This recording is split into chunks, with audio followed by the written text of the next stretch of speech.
हसणं होईल सोपं, जीवन होईल खास।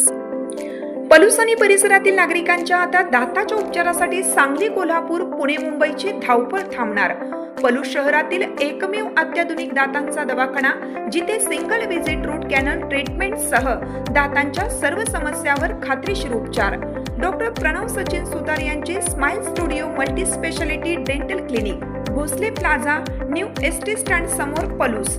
अपॉइंटमेंटसाठी संपर्क 72 72 82 72 27 आणि 87 93 75 16 25।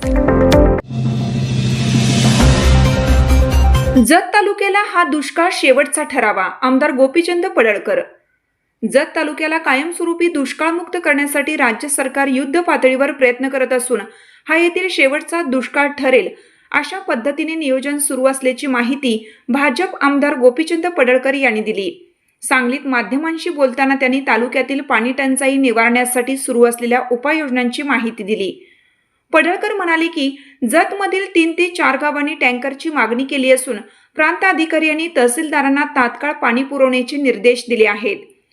वारणा धरणातील आवर्तन अपूर्ण असल्याने आणि तिथे अजूनही 45 ते 50% पाणीसाठा शिल्लक असल्याने हे पाणी पुढेही सुरू ठेवण्याबाबत महसूल मंत्री राधाकृष्ण विखे पाटील आणि मुख्यमंत्री देवेंद्र फडणवीस यांच्याशी सकारात्मक चर्चा झाली आहे।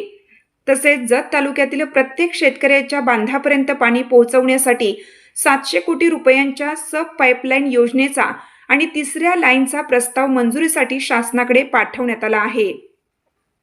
महायुती सरकार जतचा दुष्काळ पूर्णपणे संपवण्यासाठी सातत्याने प्रयत्नशील असल्याचे त्यांनी यावेळी स्पष्ट केले। 3-4 गावांनी टँकरची मागणी केलेली आहे।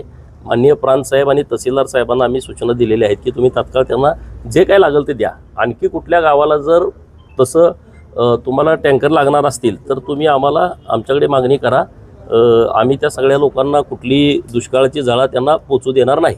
पाणी काल बंद करणार होते 20 तारखेला आणि त्याच्या संदर्भात पण मी काल माननीय राधाकृष्ण विखे पाटील साहेबांना भेटलो, माननीय देवाभाऊंना भेटलो की वारणेमध्ये 45-50% पाण्याचा साठा शिल्लक आहे, तर ते पाणी तुम्ही आम्हाला इकडे सोडा, कारण आता आवर्तन अजून पूर्ण झालेलं नाही, लोकांच्यापर्यंत पाणी पोचलं नाही, तर ते पाणी कंटिन्यू चालू ठेवा।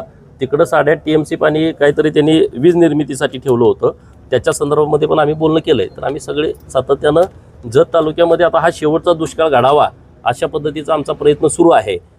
दुसरं 700 कोटी रुपयाची सब पाईपलाईन, म्हणजे आता 200 कोटीचं टेंडर निघतं ते वेगळं, 700 कोटीची सब लाईन जत तालुक्यातल्या सगळ्या शेतकऱ्यांच्या बांधावरती पोचवण्यासाठी त्याचंही आता मंजुरीसाठी प्रस्ताव गेलेला आहे।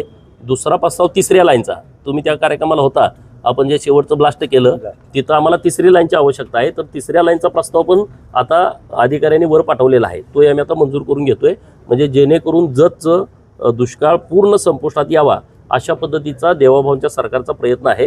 राधाकृष्ण विखे पाटील साहेब आम्हाला चांगली त्या विषयामध्ये मदत करत आहेत।